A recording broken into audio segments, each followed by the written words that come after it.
नमस्कार दोस्तों, घटना चक्र पूर्वालोकन की इस सीरीज में मैं प्रशांत आप सबका स्वागत करता हूं। घटना चक्र पूर्वालोकन की इस सीरीज के तहत हम डिस्कस कर रहे हैं मॉडर्न हिस्ट्री से पिछले वर्षों में विभिन्न परीक्षाओं में पूछे गए प्रश्नों को।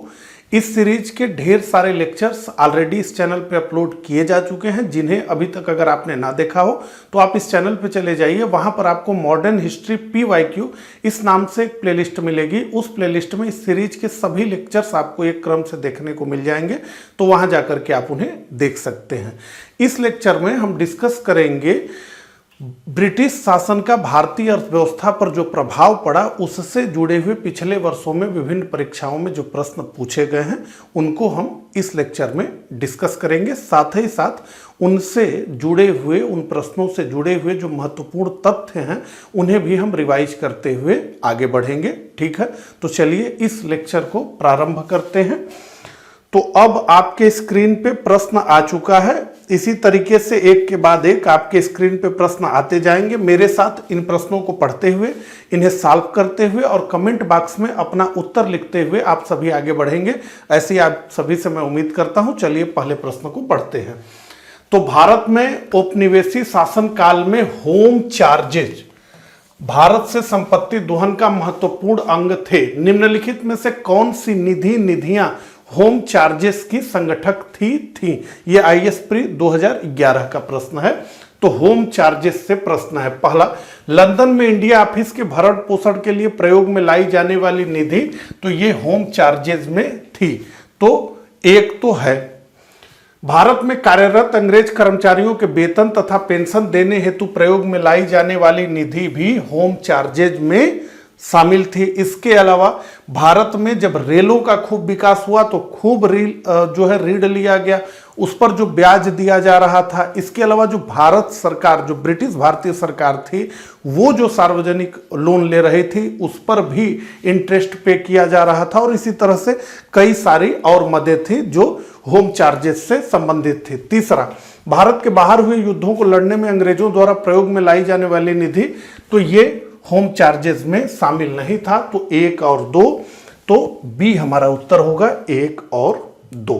ठीक है, चलिए शब्द इंपीरियल प्रेफरेंस का प्रयोग किया जाता था। तो इंपीरियल प्रेफरेंस का प्रयोग क्यों किया जाता था, यही प्रश्न है। पहला, भारत में ब्रिटिश आयातों पर दी गई विशेष रियायतों के लिए, ब्रिटिश नागरिकों द्वारा किए जा रहे प्रजातीय भेदभाव के लिए, ब्रिटिश हित के लिए, भारतीय हित के दमन के लिए, भारतीय रियासतों के राजाओं पर ब्रिटिश पॉलिटिकल एजेंट को दी जा रही तहरीज के लिए। ये IAS प्री 1999 का प्रश्न है।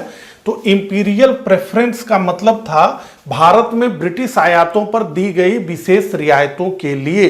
तो भारत में जो ब्रिटिश उत्पादित वस्तुएं आती थी उन पर सीमा शुल्क रियायती दरों पर लगाया जाता था, ताकि उनका मूल्य भारतीय बाजारों में सस्ता रहे और भारतीय वस्तुएं उनके मुकाबले महंगी हो, जिससे कि अधिक से अधिक ब्रिटिश वस्तुओं को भारत में बेचा जा सके। ठीक है, तो भारत में ब्रिटिश आयातों पर दी गई विशेष रियायतों के लिए इंपीरियल प्रेफरेंस इस शब्द का प्रयोग किया जाता था।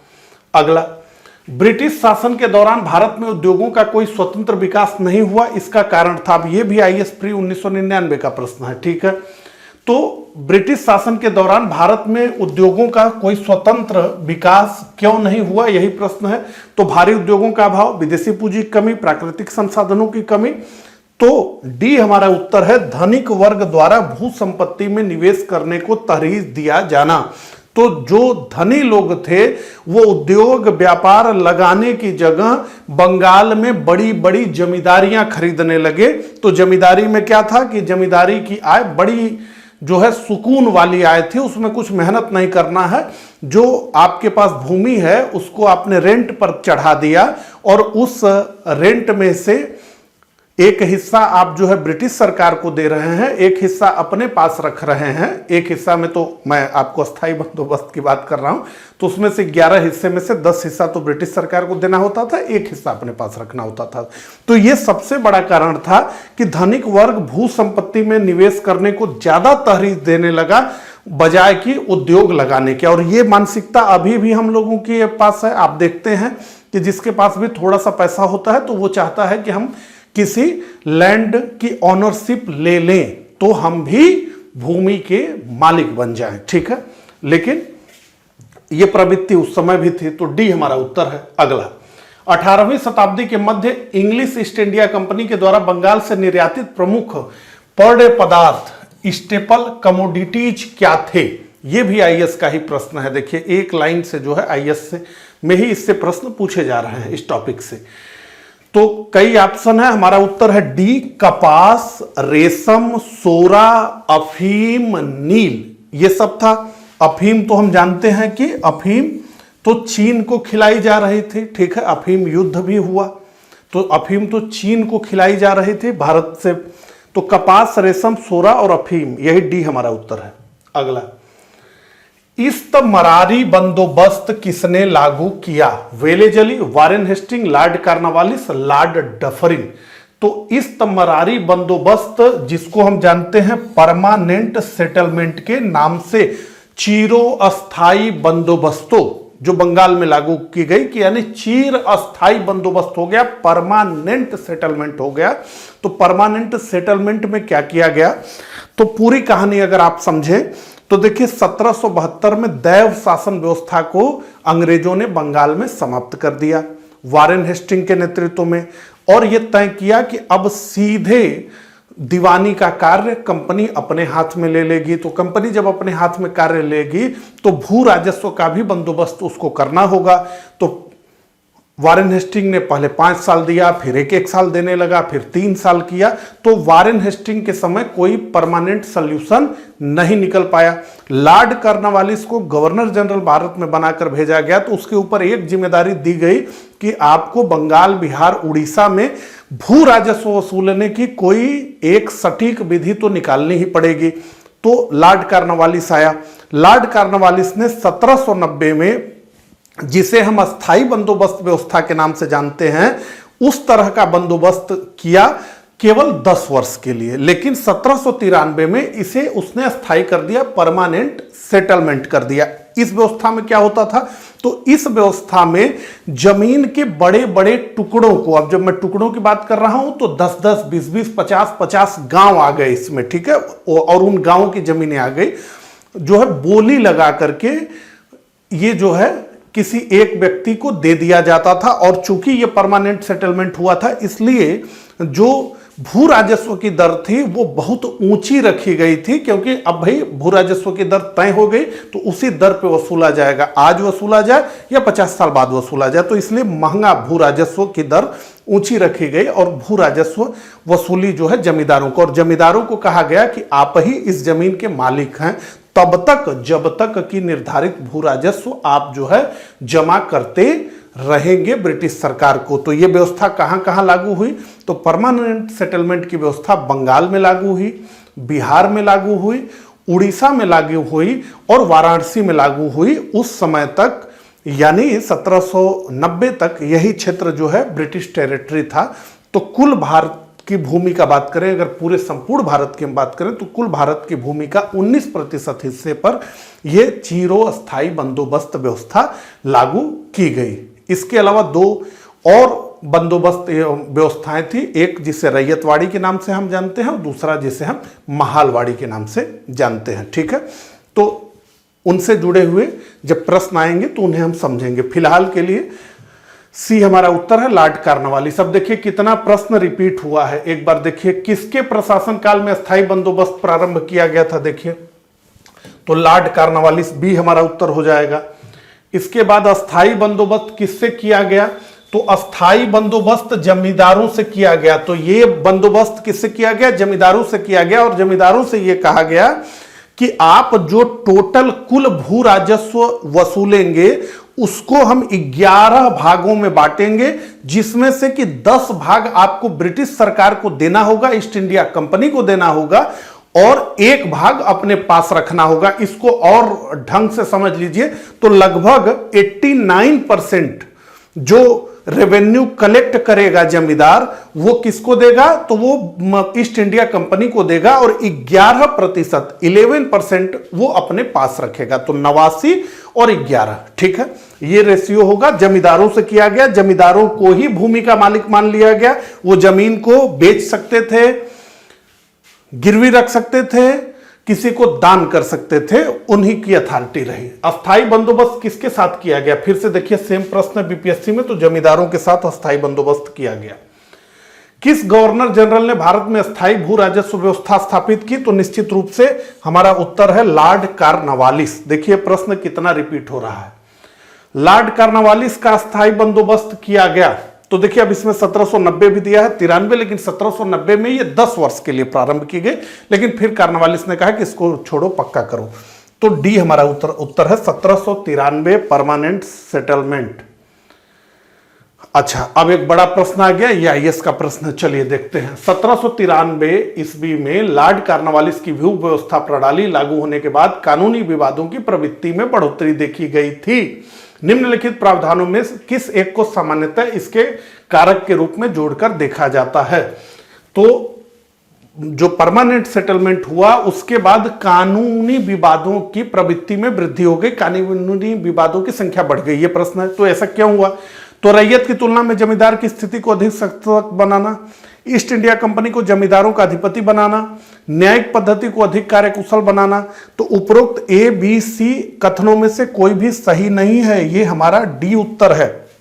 देखिए वारेन हेस्टिंग को तो लगता ही था कि सब भूमि शासक की है, लेकिन एक पूरी परंपरा जो है पीढ़ियों से चली आ रही थी, तो उसमें कोई बंगाल का शासक है तो उसने जो है किसी को कर मुक्त भूमि प्रदान कर दी है पहले से।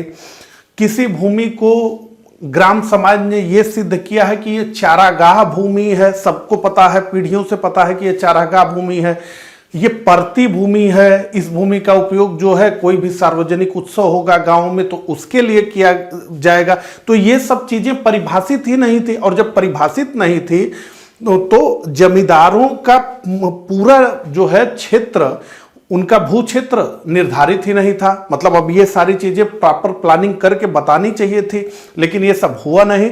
तो इससे जो है कानूनी विवाद जो है अधिक से अधिक जो है बढ़ने लगे। ठीक है, तो डी हमारा उत्तर है। अगला, चीर अस्थाई बंदोबस्त 1793 के अंतर्गत जमींदारों से अपेक्षा की गई थी कि वे खेतिहरों को पट्टा जारी करेंगे। ठीक है, लीज एग्रीमेंट जारी करेंगे।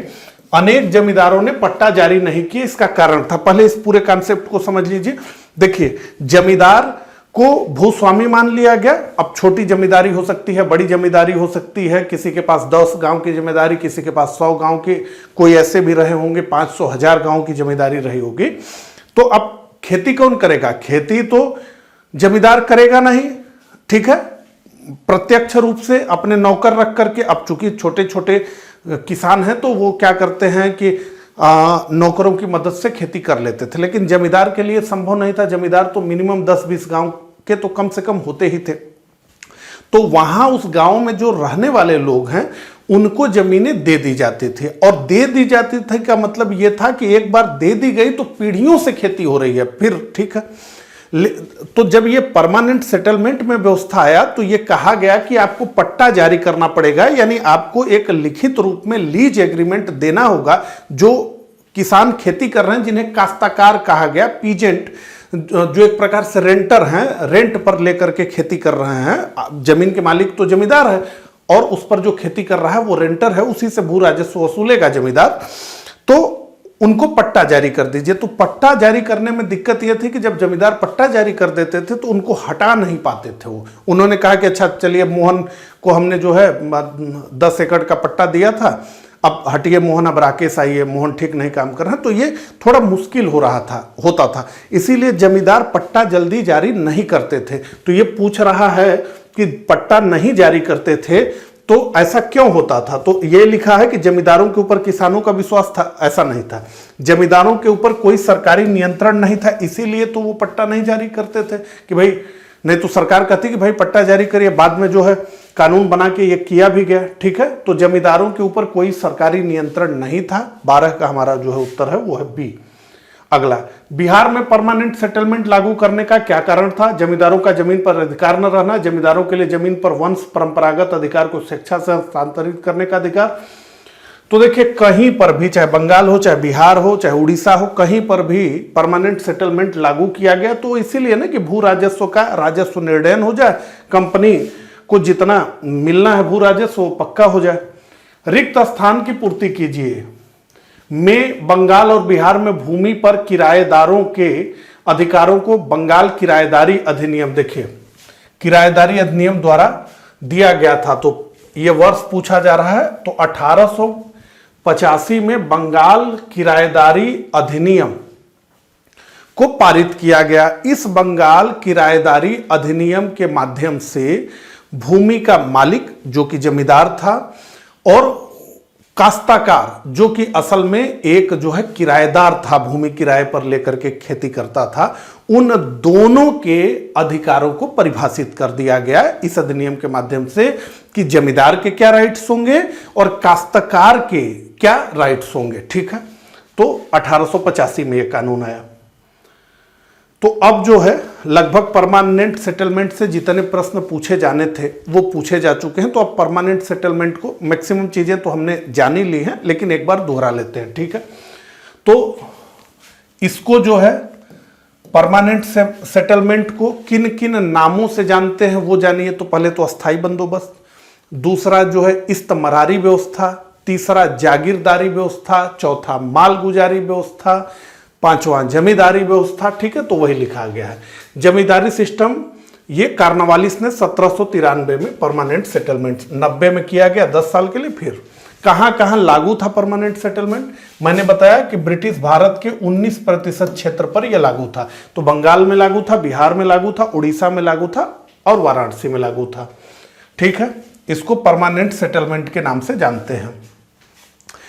इसमें क्या था व्यवस्था? तो जमींदार को जमीन का मालिक मान लिया गया। ठीक है, इसीलिए बंगाल में बड़े बड़े जमींदार हुए। ठीक है, तो जमींदारों को जमीन का मालिक मान लिया गया और इन्हें ही टैक्स कलेक्ट करने का, राजस्व वसूलने की अधिकारिता दे दी गई काश्तकारों से।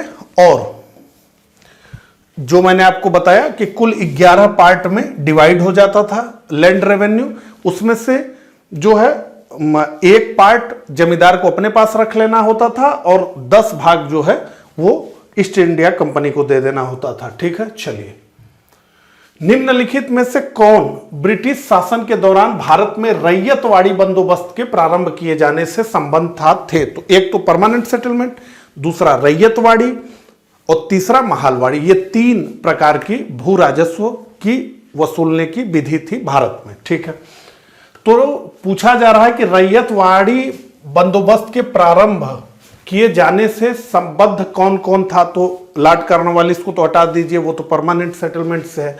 तो टॉमस मुनरो और अलेक्जेंडर रीड, कर्नल रीड भी इनको कहा जाता है, इन दोनों लोगों को रैयतवाड़ी बंदोबस्त प्रारंभ करने के लिए माना जाता है। रैयतवाड़ी बंदोबस्त दक्षिण भारत में सबसे पहले प्रारंभ हुआ तमिलनाडु के 12 महाल क्षेत्र में। 1820 में जब थॉमस मुनरो या टॉमस मुनरो मद्रास का गवर्नर बना तो उसने इसे मद्रास प्रेसिडेंसी में लागू कर दिया। बाद में ये बंबई प्रेसिडेंसी में लागू हो गई और रैयतवाड़ी बंदोबस्त व्यवस्था भारत के सबसे बड़े भू क्षेत्र पर लागू की गई। तो महालवाड़ी भारत के 30%, भारत मतलब ब्रिटिश भारत के 30% पर लागू थी। रैयतवाड़ी व्यवस्था 51% क्षेत्र पर, 51% क्षेत्र पर लागू थी और परमानेंट सेटलमेंट सबसे कम था, 19% क्षेत्र पर परमानेंट सेटलमेंट किया गया था। ठीक है, तो ये 3 भू राजस्व प्रणाली थी। तो रैयतवाड़ी में क्या किया गया था? रैयतवाड़ी में जमींदार का कॉन्सेप्ट समाप्त कर दिया गया।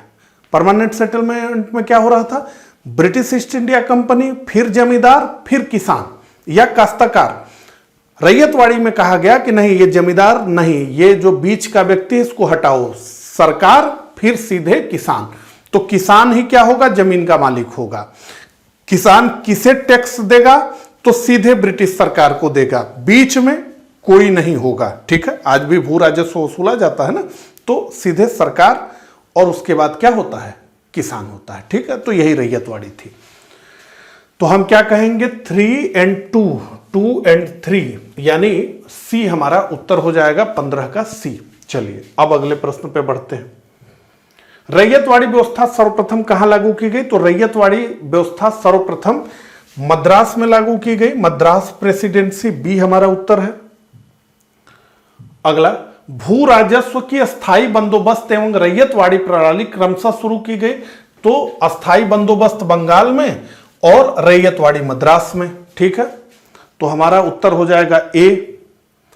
सर टॉमस मुनरो भू राजस्व बंदोबस्त से संबद्ध हैं, अस्थायी, तो निश्चित रूप से रैयतवाड़ी बंदोबस्त से सर टॉमस मुनरो संबंधित हैं, सी हमारा उत्तर होगा। अगला, ब्रिटिश व्यवस्था में रैयतवाड़ी भू राजस्व संग्रह प्रचलित था। देखिए कितना रिपीट हो रहा है प्रश्न।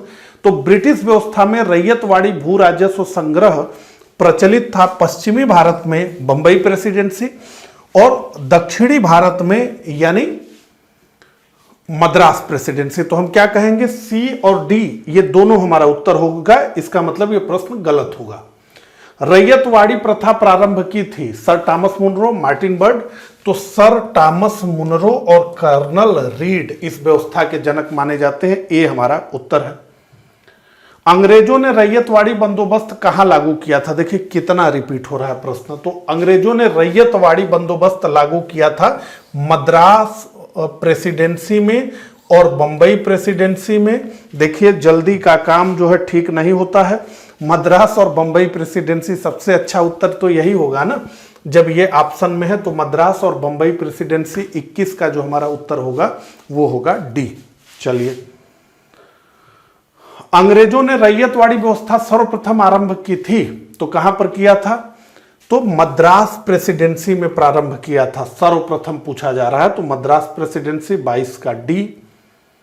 अच्छा, अब एक बड़ा प्रश्न आ गया आईएएस प्री 2012 का। चलिए, रैयतवाड़ी बंदोबस्त के संदर्भ में निम्नलिखित कथनों पर विचार करना है और पूछा जा रहा है कौन सा से कथन सही है, ठीक है। पहला, किसानों द्वारा लगान सीधे सरकार को दिया जाता था। तो निश्चित रूप से किसानों द्वारा लगान सीधे भू राजस्व ब्रिटिश सरकार को दिया जा रहा था, सही है। सरकार रैयत को पट्टे देती थी, तो हां, सरकार ही रैयत को पट्टे देती थी। परमानेंट सेटलमेंट में कौन पट्टा देता था? तो वो जमींदार देता था, ठीक है। कर लगाने के पूर्व भूमि का सर्वेक्षण और मूल्य निर्धारण किया जाता था। निश्चित रूप से कर लगाने के पूर्व भूमि का सर्वेक्षण और मूल्य निर्धारण किया जाता था।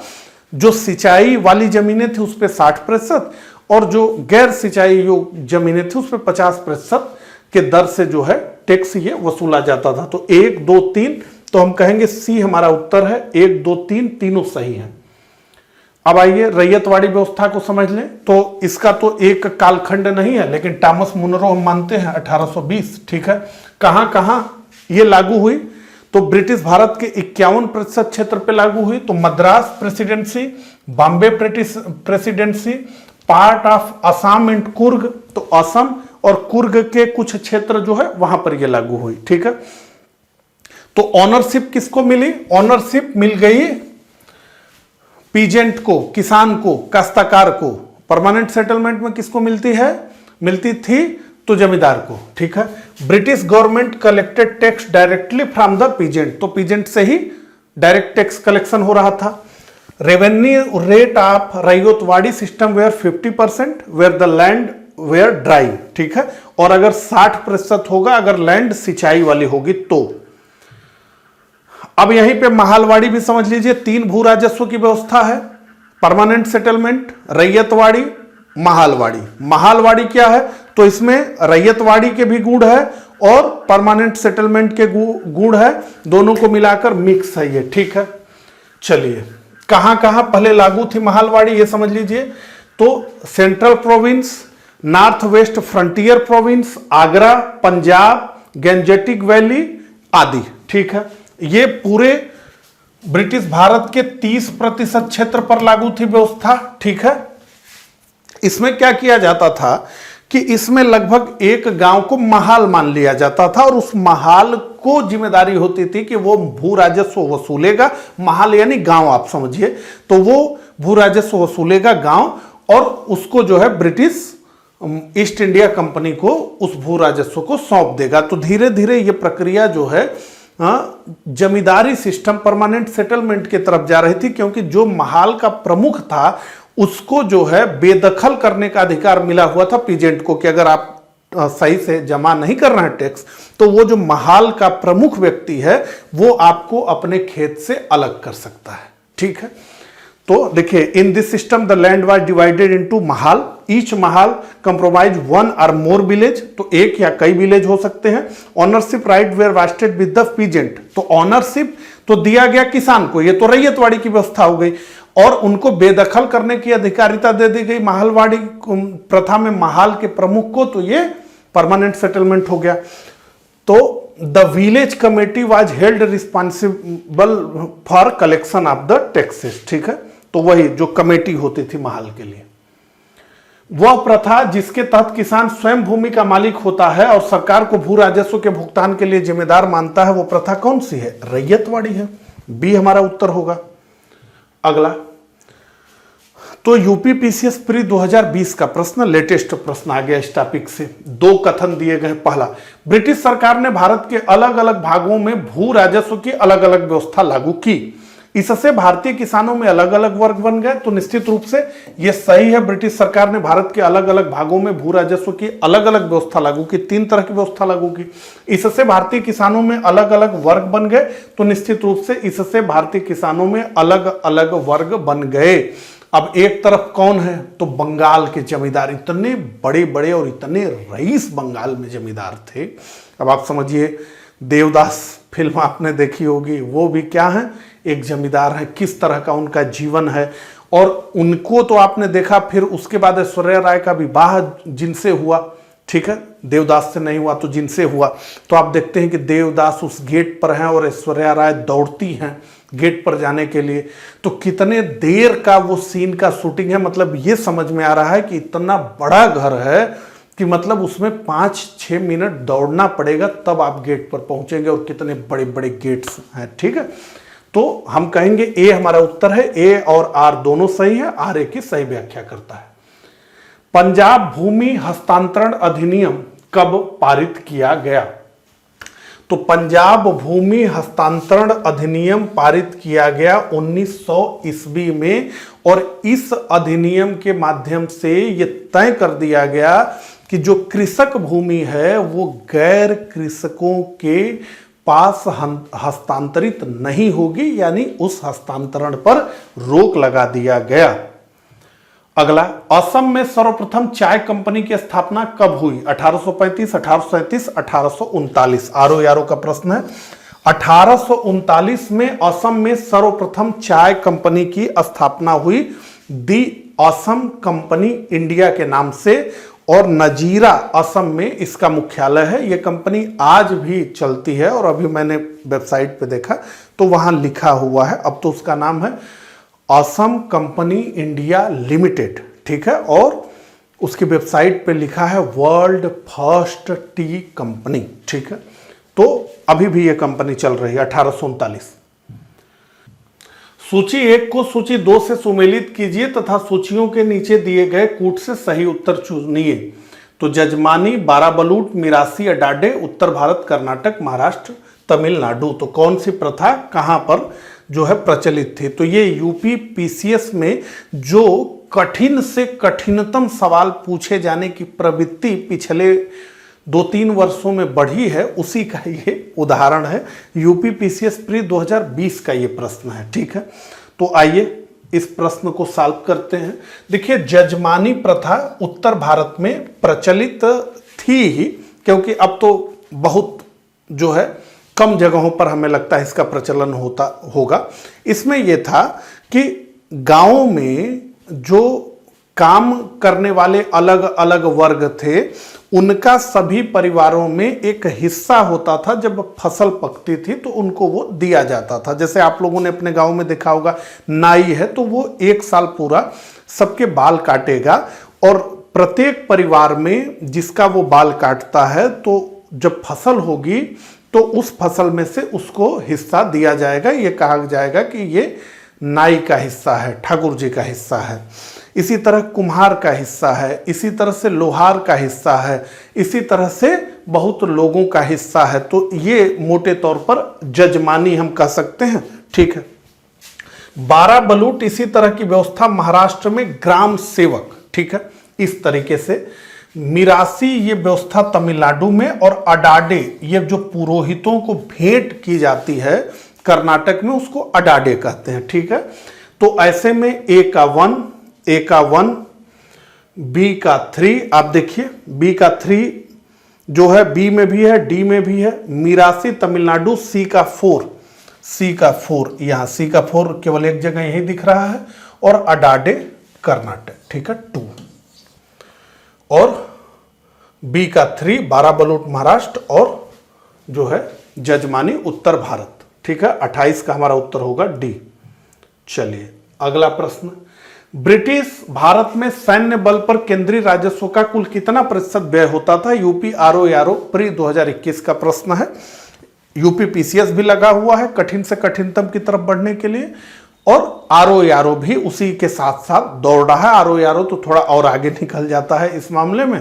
तो देखिए, अब इस तरह के प्रश्न का एग्जैक्ट कोई उत्तर नहीं होता, या तो आपने वर्ष दिया हो उसके बाद आप पूछ रहे हो। अब आप क्या कर रहे हैं, ब्रिटिश भारत में, अरे तो ब्रिटिश भारत का पीरियड बहुत बड़ा है भैया, लेकिन नहीं। तो हम मान सकते हैं 40% किताबों में लिखा गया है कि बहुत बार ऐसा हुआ है कि 50% तक बजट का केवल सेना पर खर्च कर दिया गया, क्योंकि भारत में शासन अंग्रेजों ने कैसे स्थापित किया था? तलवार के बल पर। और भारत में अंग्रेजों का मानना था कि शासन स्थापित लंबे समय तक कैसे रहेगा? तो तलवार के बल पे। तो ऐसे में सेना को बहुत मजबूत रखना है। तो बहुत बड़ी सेना थी जो ब्रिटिश भारतीय सेना थी, वो बहुत बड़ी सेना थी, जो है दुनिया में उसका स्थान था, वो बड़ी मजबूत सेना थी। और भारतीय बजट के खर्च पर ही वो सेना कहां कहां जाकर के लड़ती थी? तो अफगानिस्तान में जाकर के लड़ती थी, ठीक है। पूरा जो है वर्मा का विलय कर लिया गया। अगला, दादा भाई नौरोजी द्वारा प्रतिपादित अपवाह सिद्धांत, ड्रेन थियरी की सही परिभाषा नीचे के किस कथन में आती है? तो ड्रेन थियरी से आप क्या समझते हैं, वही प्रश्न है। देश के संसाधनों का उपयोग ब्रिटेन के हित में किया जा रहा है। भारत की राष्ट्रीय संपदा का एक भाग अथवा कुल वार्षिक उत्पाद ब्रिटेन को निर्यात कर दिया जाता था, जिसके लिए भारत को कोई वास्तविक प्रतिफल नहीं मिलता था। तो दादा भाई नौरोजी यही कहते थे कि निर्यात का क्या हो रहा है, वास्तविक प्रतिफल नहीं मिल रहा है, ठीक है। तो ईस्ट इंडिया कंपनी को व्यापारिक लाभ जो हो रहा है वो चला जा रहा है, जो उसके कर्मचारियों को वेतन दिया जा रहा है, पेंशन दिया जा रहा है, वो सब जो है ब्रिटेन में चला जा रहा है। और भी बहुत तरीके से जो है आर्थिक शोषण किया जा रहा है। ये सब जो है इन्होंने अपने किताब में इसको लिखा, poverty and un British rule in India. निम्न में से किसने निकास के सिद्धांत का प्रतिपादन किया था? तो निम्न में से दादा भाई नौरोजी ने निकास के सिद्धांत का प्रतिपादन किया था। अगला, अंग्रेजों के शासनकाल में भारत के आर्थिक दोहन के सिद्धांत को किसने प्रतिपादित किया? देख रहे हैं कितना प्रश्न ये रिपीट हुआ है। तो अंग्रेजों के शासनकाल में भारत के आर्थिक दोहन को दादा भाई नौरोजी ने बताया, इन्होंने ही उजागर किया। अब दो स्टेटमेंट आ गए हैं, कथन ए और कारण आर। ब्रिटिश काल में सामान्यतः भारत का व्यापार संतुलन अनुकूल था, ठीक है। अब ये प्रश्न जो है ये हमेशा मतलब ये होता है कि किस तरीके से ये प्रश्न पूछा गया और इसका उत्तर कैसे बनाया गया। हालांकि एक लेवल पर जाकर के समझ में आता है, लेकिन पूरा तो नहीं समझ में आता है, ठीक है। धन की निकासी का स्वरूप अप्रतिफलित निर्यात था। अब देखिए यहां पर क्या बताया जा रहा है, व्यापार संतुलन अनुकूल होने का मतलब है कि रुपए के टर्म में हो, है ना। अब ऐसे थोड़े होगा कि नहीं हमने इतने क्विंटल माल भेजा और उधर से उतने क्विंटल माल आया, ठीक है, मूल्य से होगा। तो अगर ब्रिटिश काल में सामान्यतः भारत का व्यापार संतुलन अनुकूल था, तो व्यापार संतुलन में तो गुड्स और सर्विसेज की बात आ जाएगी, ठीक है।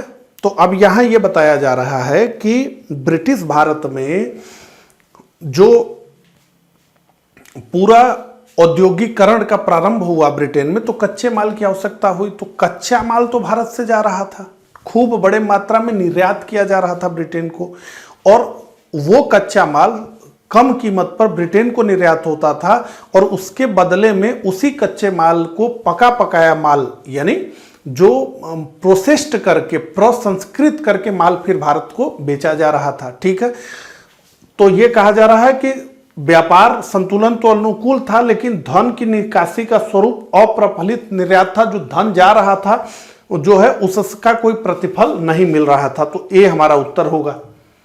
अगला, निम्नलिखित में से कौन भारत में औपनिवेशवाद का के आर्थिक आलोचक थे? तो निश्चित रूप से दादा भाई नौरोजी, तो हम जानते ही हैं। सुब्रमण्यम अय्यर, ये जो द हिंदू न्यूज पेपर जिसे हम जानते हैं उसके ये संस्थापक थे, तो इन्होंने भी जो है आर्टिकल लिखा। और आरसी दत्त, रमेश चंद्र दत्त इनका नाम है, ये आईसीएस अधिकारी थे, इन्होंने भी इस बारे में बात की। ठीक है, तो 1 2 3 हम कहेंगे कि डी हमारा उत्तर है। अगला, निम्नलिखित में से कौन दादा भाई नौरोजी के ड्रेन थियरी में विश्वास नहीं करता था? बाल गंगाधर तिलक, आरसी दत्त, एमजी रानाडे। तो निश्चित रूप से सर सैयद अहमद खान, जिन्होंने अलीगढ़ मुस्लिम यूनिवर्सिटी को बनाने का काम किया और जिन्होंने मुसलमानों को यह समझाने का प्रयास किया कि तुम्हारा हित ब्रिटिश हित में है, इसलिए ब्रिटिशों के आज्ञा पालक बनो, पढ़ो लिखो और ब्रिटिश सरकार की नौकरी करो, कांग्रेस के भ्रम जाल में मत फंसो। ठीक है, फिर वही अलीगढ़ आंदोलन पाकिस्तान के निर्माण का जो पूरा आंदोलन चला उसका केंद्र बना, और यही सर सैयद अहमद खान हैं जिनको हम मानते हैं कि जो पाकिस्तान बना उसके सबसे पहले अगुआ यही सर सैयद अहमद खान थे। इन्होंने मुस्लिम हितों को भारतीय राष्ट्रीय आंदोलन के हित से ऊपर रखने का काम किया, और मुसलमान एक आइडेंटिटी हैं, अलग आइडेंटिटी हैं हिंदुओं से, ये भी इन्होंने ही बताया। अगला, poverty and un British rule in India नामक पुस्तक किस वर्ष प्रकाशित हुई? तो ये पुस्तक 1901 में प्रकाशित हुई और लंदन से प्रकाशित हुई। तो 36 का जो हमारा उत्तर है वो है बी। ठीक है, 1901। अगला, poverty and the un British rule in India नामक पुस्तक किसने लिखी? देखिए, दादा भाई नौरोजी से प्रश्न खत्म ही नहीं हो रहे हैं। डी हमारा उत्तर है। अगला, ब्रिटिश हाउस ऑफ कॉमन्स में चुने जाने वाले दादा भाई नौरोजी प्रथम भारतीय थे। तो Dadabhai Naoroji British House of Commons के सदस्य थे। पूछा जा रहा है किस दल के टिकट पर उन्होंने चुनाव लड़ा था? तो उदारवादी दल के टिकट पर दादा भाई नौरोजी 1892 में हाउस ऑफ कॉमन्स में पहुंचे थे। लिबरल पार्टी हमारा उत्तर होगा, उदारवादी दल। अगला, ब्रिटिश शासन के समय अर्थव्यवस्था को खोखला करने, इकोनॉमिक ड्रेन के सिद्धांत के बारे में पुस्तक किसने लिखी? तो निश्चित रूप से दादा भाई नौरोजी ने पुस्तक लिखी। डी हमारा उत्तर है। अनुद्योगीकरण के संदर्भ में निम्नलिखित में से कौन से कथन सही हैं? तो पहला, यह प्रक्रिया 1813 में प्रारंभ हुई, और दूसरा, ईस्ट इंडिया कंपनी के व्यापारिक एकाधिकारों की समाप्ति ने इस प्रक्रिया को तेज कर दिया। तो अनुउद्योगीकरण की बात हो रही है। देखिए, जब ब्रिटेन में औद्योगिकरण बढ़ा, भारत में कच्चे माल भारत से तो चाहिए था, लेकिन प्रोसेस्ड जो गुड्स थे वो जो है भारत में बड़े मात्रा में आने लगे। इस बीच ये क्या हुआ कि 1813 में चार्टर्ड जो आया उसने ये कहा कि ब्रिटिश ईस्ट इंडिया कंपनी को केवल चाय और चीन के व्यापार का एकाधिकार होगा, बाकी कोई एकाधिकार नहीं होगा। तो भारत जो पहले 1813 से पहले केवल ब्रिटिश ईस्ट इंडिया कंपनी की लूट के लिए खुला हुआ था, अब उसे 1813 के चार्टर्ड ने सारे ब्रिटिश निवासियों के लिए खोल दिया कि आप भी जाइए व्यापार करिए। तो कहते हैं कि 1813 के बाद भारत ब्रिटिश उत्पादों से पूरी तरीके से पट गया। तो 1 और 2 ये हमारा दोनों सही उत्तर है, सी हमारा उत्तर है। ठीक है, अगला, निम्नलिखित कथनों पर विचार कीजिए। कुल 3 कथन दिए गए हैं, आईएसपी 2012 का प्रश्न है। दादा भाई नौरोजी कि भारतीय राष्ट्रीय आंदोलन को सर्वाधिक प्रभावी देन थी, सर्वाधिक और फिर प्रभावी देन, ये पूछा जा रहा है। उन्होंने इस बात को अभिव्यक्त किया कि ब्रिटेन भारत का आर्थिक शोषण कर रहा है। तो दादा भाई नौरोजी की भारतीय राष्ट्रीय आंदोलन को सर्वाधिक प्रभावी देन यही थी कि उन्होंने स्पष्ट रूप से बता दिया कि ये भारत का क्या कर रहे हैं, ब्रिटिश आर्थिक शोषण कर रहे हैं। उन्होंने प्राचीन भारतीय ग्रंथों की व्याख्या की और भारतीयों में आत्मविश्वास जगाया नहीं। उन्होंने सभी सामाजिक बुराइयों के निराकरण की आवश्यकता पर सर्वोपरि जोर दिया नहीं। ठीक है, तो केवल एक हमारा उत्तर है, ए हमारा उत्तर है। अगला, किसने यह विचार किया था कि भारत में ब्रिटिश आर्थिक नीति घिनौनी है? तो यह विचार किया था कार्ल मार्क्स ने कि भारत में ब्रिटिश आर्थिक नीति क्या है, घिनौनी है। अगला, दक्षिण भारत में सिंचाई व्यवस्था का अग्रदूत किसे माना जाता है? Sir Arthur Cotton, colonel Baird Smith, lieutenant Blane, colonel Robert Smith. तो दक्षिण भारत में सिंचाई व्यवस्था का अग्रदूत सर आर्थर कॉटन को माना जाता है। इन्होंने ही दक्षिण भारत में सिंचाई की अच्छी व्यवस्था को बनाने का काम किया। ये इरिगेशन इंजीनियर थे। ठीक है, तो 43 का उत्तर है हमारा ए।